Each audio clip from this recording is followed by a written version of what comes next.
Hi friends, welcome to a brand new vlog of Judos Dhamaka. This is your host and those Judos. So finally, I have watched Neeraj Pandey's latest web series, Khaki, the Bengal chapter, that's streaming right now on Netflix. এই সিরিজে অভিনয় করেছেন প্রসেনজিৎ চট্টোপাধ্যায়, জিৎ একসাথে প্রথমবার। এছাড়াও আছেন শাশ্বত চট্টোপাধ্যায়, পরমব্রত চট্টোপাধ্যায়, ঋত্বিক ভৌমিক, আদিল জাফর খান, শুভাশিস মুখোপাধ্যায়, আরো অনেক। গোটা সিরিজটায় দেখানো হয়েছে শুরু হয়েছে 50-এর দশক থেকে, যখন এক বালক তার মার সাথে হাওড়ায় উপস্থিত হয় শঙ্কর বড়ুয়া ওরফে বাঘা। সেখান থেকে সে কিভাবে হয়ে উঠল কলকাতার একজন কুখ্যাত মস্তান, সেটা দেখানো হয়েছে। শঙ্কর বড়ুয়া ওরফে বাঘার ভূমিকায় অভিনয় করেছেন শাশ্বত চট্টোপাধ্যায়। এবং এই যে রাজনীতির সাথে যে আন্ডারওয়ার্ল্ডের যোগাযোগ ইত্যাদি, এগুলো সব দেখানো হয়েছে। মুখ্যমন্ত্রীর ভূমিকায় অভিনয় করেছেন শুভাশিস মুখোপাধ্যায়, আর প্রসেনজিৎ চট্টোপাধ্যায় অভিনয় করেছেন বরুণ রায়ের ভূমিকায়। বরুণ রায়কেই দেখানো হয়েছে ওয়ান ম্যান গভর্নমেন্ট। তার কথাতেই সরকার চলে, তার কথাতেই তাদের যে পলিটিক্যাল পার্টি সেটাও চলে। যদিও বরুণ রায় ঠিক কোন পজিশনে আছেন সেটা একবারও ওয়েব সিরিজে দেখানো হয়নি, এবং সেটা দেখে হয়তো আপনার প্রশ্নও জাগবে। এবার আসি জিতের কথায়। জিতের এটা বলিউড ডেবিউ। অর্জুন মৈত্র, আইপিএস। একটা স্পেশাল ইনভেস্টিগেশন টিম ওরফে সিট গঠন করা হয়েছে, যার নেতৃত্ব দিচ্ছেন অর্জুন মৈত্র। আরামবাগ থেকে তাকে ফোন করে ডেকে নেওয়া হয়। তার একদম নিজস্ব ঢং আছে। তিনি দরকার হলে লাঠৌষধি প্রয়োগ করে অপরাধীদের কাছ থেকে আসল কথাটা বের করে নেন। এর আগে সপ্তর্ষি সিংহ মানে পরমব্রত চট্টোপাধ্যায়কে দেখানো হয়েছিল। তিনি ছিলেন সিটের হেড। ক্রাইম বেড়ে চলেছে, সেই নিয়ে তিনি পদক্ষেপ গ্রহণ করেছিলেন, কিন্তু আমি বেশি কিছু বলতে চাই না। তার চরিত্রটার দৈর্ঘ্য অতটা বড় নয়, অনেকগুলি পর্ব আছে। সব মিলিয়ে 7খানা পর্ব এবং দৈর্ঘ্য কিন্তু বিরাট। প্রথম পর্বগুলো দেখতে গিয়ে আপনার বেশ মন অন্যমনস্ক হয়ে যাবে, কিন্তু আস্তে আস্তে আপনি সিরিজটা দেখতে দেখতে ইনভলভড হয়ে পড়বেন। যদিও এই সিরিজের যে কাহিনী, এই কাহিনী ভীষণভাবে প্রেডিক্টেবল। এইরকম কাহিনী আপনারা বহুবার দেখেছেন হিন্দি ছবি, বাংলা ছবি। অমিতাভ বচ্চন, ধর্মেন্দ্র, মিঠুন চক্রবর্তী, কিংবা বাংলাতেও প্রচুর এরকম ছবি হয়েছে এক সময়। রঞ্জিত মল্লিকেরই তো এরকম অনেক ছবি আছে। এই যে মার্কাটারি, কারাপ্ট গভর্নমেন্ট, তার বিরুদ্ধে একজন সৎ পুলিশ অফিসারের লড়াই, এরকম অনেক ছবি হয়েছে। এই ওয়েব সিরিজের রিসার্চ করেছেন সাংবাদিক সুরবেগ বিশ্বাস, আর পরিচালক হলেন এই ওয়েব সিরিজের দেবাত্মা মণ্ডল এবং তুষারকান্তি রায়। এইবারে আসি প্রসেনজিৎ এবং জিতের যে ইন্টারাকশন, সেই সিনগুলো কিন্তু খুব ইন্টারেস্টিং হয়েছে। বোঝাই যাচ্ছে বরুণ রায় এবং অর্জুন মৈত্র এই দুই চরিত্রের মধ্যে যে একটা সংঘাত চলছে সেটা বোঝাই যাচ্ছে একটা চাপা ঠান্ডা, একটা কোল্ড ওয়ার দুজনের মধ্যে চলছে। কিন্তু দুজনেই দুজনকে বেশ ভদ্রতা করে কথাবার্তা বলছেন, এরকম সিনও আছে।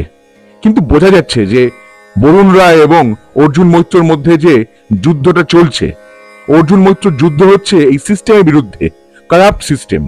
এবং এই কারাপশনের লেভেলটা একদম গোড়ায়। এই গোড়াটাকে তিনি একদম উপরে ফেলতে চান। তার জন্য যা যা করবার তিনি করছেন, কিন্তু তিনি কি সফল হলেন তা জানবার জন্য আপনাকে দেখতে হবে এই ওয়েব সিরিজটা। অনেক অ্যাকশন দৃশ্য আছে। অ্যাকশন দৃশ্যগুলো কোরিওগ্রাফ করেছেন বলিউডের বিখ্যাত action choreographer Abbas Ali Mughal. Background score সৃষ্টি করেছেন সঞ্জয় চৌধুরী। এবং অর্জুন মৈত্র যখনই আসছিলেন শুরুর দিকে, তখন ব্যাকগ্রাউন্ড স্কোরটা শুনে আপনার একটা মনে হবে এন্টার দ্য ড্রাগন ছবির সেই থিম মিউজিকের কথা। Comic strip series Blake and Mortimer অবলম্বনে তৈরি যে অ্যানিমেটেড সিরিজ, তার থিম মিউজিকের কথাও কিছুটা মনে পড়বে। আর টাইটেল সংটা তৈরি করেছেন জিৎ গাঙ্গুলি, মূলত গেয়েছেন কৈলাশ খের। এছাড়াও আরো অনেকে গেয়েছেন। যদিও টাইটেল সংটা শুনে কিন্তু আপনার মনে পড়বে আজ থেকে কয়েক বছর আগে মধ্যপ্রদেশ ট্যুরিজমের একটা বিজ্ঞাপন ছিল, সেটা কিন্তু টিভিতে বারবার করে প্রচারিত হতো। সেইটা সুরের সাথে একটা মিল আছে। আর পরবর্তীকালে রামলীলা ছবির রণবীর সিং এর সেই চুল ঝাঁকিয়ে ঝাঁকিয়ে ঝাঁকিয়ে ঝাঁকিয়ে টাটেন টাটেন টাটেন টাটেন টাটেন টাটেন করে যে গানটা আছে না, রামজি কি চাল দেখো, এই যে আছে, সেটার সাথে একটা কথাগুলোরও মিল আছে। কিন্তু বাঙ্গালের যে আলাগ এক রূপ দেখাবার কথা এই টাইটেলটাকে বলা হলো, আলাদা কিছু কি আমরা পেলাম? একেবারেই নয়। টাইটেল ট্র্যাক আলাগ রূপ দেখাবার কথা বললেও গল্প কিন্তু এগিয়েছে চিরাচরিত মশালা মুভির একদম সেই লাইনে। আপনি অমিতাভ বচ্চনের অনেক এরকম ছবি দেখেছেন, সৎ পুলিশ অফিসার, চারিদিকে মন্ত্রী শান্ত্রীরা সবাই হচ্ছে কারাপ্টেড, তাদের বিরুদ্ধে তিনি একা লড়ছেন। মিঠুন চক্রবর্তীর এরকম ছবি আছে, এমনকি গোবিন্দা করিশ্মা কাপুর অভিনীত একটা ছবি আছে খুদ্দার 90 দশকের, যেখানে গোবিন্দার একজন সৎ পুলিশ অফিসারের ভূমিকা অভিনয় করেছিলেন গোবিন্দা, এবং দুর্নীতিগ্রস্ত মন্ত্রীর ভূমিকা অভিনয় করেছিলেন শক্তি কাপুর। শক্তি কাপুরের পার্সোনাল গার্ড হিসেবে গোবিন্দাকে নিযুক্ত করা হলো। মানে গোবিন্দার সাথে শক্তি কাপুরের সম্পর্কটা খুবই খারাপ ছিল। সেটার কথা মনে পড়েছে, কোন অ্যাসপেক্টে মনে পড়েছে সেটা আমি বলছি না। এবার অমিতাভ বচ্চন অভিনীত আখরি রাস্তা ছবির একটা ছোট্ট ভূমিকা আছে এখানে, যদিও এই ভূমিকাটা না থাকলেও হয়তো হতো, কিছুটা একটা দৃশ্য দেখানো হয়েছে। আবার তাপস পাল এবং চুমকি চৌধুরী অভিনীত একটি ছবির দৃশ্য দেখানো হয়েছে। চিরদিনই তুমি যে আমার, এই গানটাও বেজেছে। শাশ্বত চট্টোপাধ্যায় অভিনয় করেছেন বাঘার ভূমিকায়। বাঘার ভূমিকায় তার অভিনয় যথাযথ হয়েছে এবং বাঘাকে একজন দেখানো হয়েছে মস্তান, কিন্তু তার মধ্যে একটা আদর্শবোধ আছে। ঋত্বিক ভৌমিক, যাকে আমরা দেখেছিলাম বন্দিশ ব্যান্ডিট এই ওয়েব সিরিজে, তার থেকে তার এখানকার ভূমিকাটা অনেকটাই আলাদা। তিনি অভিনয় করেছেন সাগর তালুকদারের ভূমিকায়। আন্ডারওয়ার্ল্ডের ডন বাঘার দুই সাগরেদ, একজন সাগর আরেকজন রঞ্জিত ঠাকুর বা রঞ্জিত ঠাকুর। তিনি হচ্ছেন অবাঙালি। রঞ্জিত ঠাকুর বা রঞ্জিত, তার ভূমিকায় অভিনয় করেছেন আদিল জাফর খান। তিনি একজন প্রাক্তন আরজে। এর আগে স্পেশাল অপস নীরজ পান্ডের এই ওয়েব সিরিজে তাকে দেখেছিলাম, তার অভিনয় ভালো লেগেছিল। এখানেও তার অভিনয় বেশ কিছু দৃশ্য ভালো লেগেছে, এবং তার অভিনয়টার মধ্যে তার যে চরিত্রায়নটা করা হয়েছে এই রঞ্জিতের, তার মধ্যে বেশ অনেক লেয়ার আছে। সেই লেয়ার দেখা গেছে সাগরের চরিত্র, যদিও অর্জুন মৈত্র যে চরিত্রটা, সেই চরিত্রটা লেখা হয়েছে কিন্তু একদম স্ট্রেট কাট। আপনি বুঝতে পারবেন যে এরপরে কি হতে যাচ্ছে না হতে যাচ্ছে। আরেকটু লেয়ার ক্যারেক্টার হলে ভালো হতো। প্রসেনজিৎ চট্টোপাধ্যায়ের কথা বলেছি, বরুণ রায়ের ভূমিকা তিনি অভিনয় করেছেন দুধে রাজনীতিবিদ, ঠান্ডা মাথার রাজনীতিবিদ। আর অন্যদিকে সৎ পুলিশ অফিসার অর্জুন মৈত্র মানে জিৎ। এই দুজনের ইন্টারেকশনটা খুব ভালো লেগেছে, দুজনকে দেখতেও খুব ভালো লেগেছে। প্রসেনজিৎ চট্টোপাধ্যায়ের মেকআপটা কিন্তু খুব সুন্দর হয়েছে। এই যে চাপদাড়ি, সাইডে সিঁথি কাটা চুল, চোখে চশমা, টিপিক্যাল বাঙালি ভদ্রলোকের চেহারা, দেখতে খুব ভালো লেগেছে। আবার জিৎ হচ্ছে একদম, দেখেই একদম মনে হচ্ছে সুদর্শন বাঙালি ভদ্রলোক। তবে খুব গরমাগরম কাণ্ড তিনি ঘটিয়েছেন। অনেক কিছু অ্যাকশন সিকোয়েন্স আছে, এবং অ্যাকশন সিকোয়েন্স গুলো আমি আগেও বলেছি ওয়েল কোরিওগ্রাফড। বেশ কিছু চেস সিকোয়েন্স আছে যেগুলো ভালো লেগেছে। তবে আবার কিছু কিছু ক্ষেত্রে এমন একেবারে ভায়োলেন্স দেখানো হয়েছে যেটা হয়তো না দেখালেও হতো। সেটা এখনকার ট্রেন্ড, এই ট্রেন্ড ফলো করেই সব চলছে। আবার ট্রেন্ড যখন পাল্টাবে না, তখন কিন্তু একদম অন্যরকম হয়ে যাবে। মিমো চক্রবর্তী অভিনয় করেছেন হিমেল মজুমদারের চরিত্রে। তার অভিনয় ভালো হয়েছে, তার যেটুকু স্ক্রিন টাইম ছিল তিনি ভালো অভিনয় করেছেন। শ্রদ্ধা দাস তিনি অভিনয় করেছেন এবার খাকি দ্য বিহার চ্যাপ্টারে তিনি ছিলেন, তিনি এখানেও আছেন। এবার ভবিষ্যতে যদি কোনোদিন এই বিহার চ্যাপ্টার আর বেঙ্গল চ্যাপ্টার মিলিতভাবে একটা ক্রস ওভার সিরিজ দেখতে পাই, সেটা হতেই পারে, সেটা বেশ ইন্টারেস্টিং হবে। রঞ্জিত মল্লিকের বাংলায় কিন্তু বেশ অনেক ছবি আছে এরকম অ্যাকশন সৎ পুলিশ অফিসারের চরিত্রে। ইনফ্যাক্ট একটা চরিত্রের নামও এখানে দেওয়া হয়েছে রঞ্জিত। আবার আরেকটি চরিত্রের নাম দেওয়া হয়েছে কোয়েল, কোয়েল বাগচি, একজন সৎ সাংবাদিক, তার নাম দেওয়া হয়েছে কোয়েল বাগচি।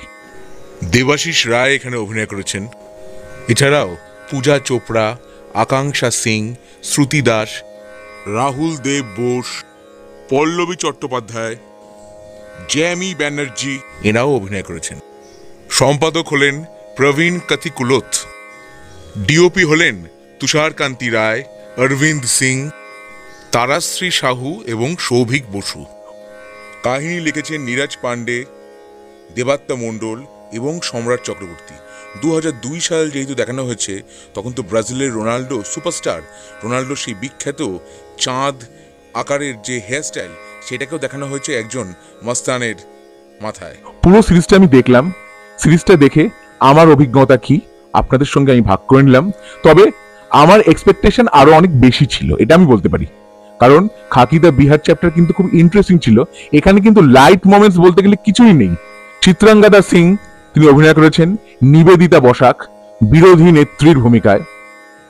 এবার গ্রেটার ইভিল লেসার ইভিল এই তত্ত্বটা কিন্তু রাজনীতির ময়দানে আমরা, বিশেষত বাংলার রাজনীতির ময়দানে আমরা শুনতে পেয়েছি এবং এখনো মাঝে মধ্যে পাই। সেই ব্যাপারটা কিন্তু এসেছে এখানে, গ্রেটার ইভিল এবং লেসার ইভিল।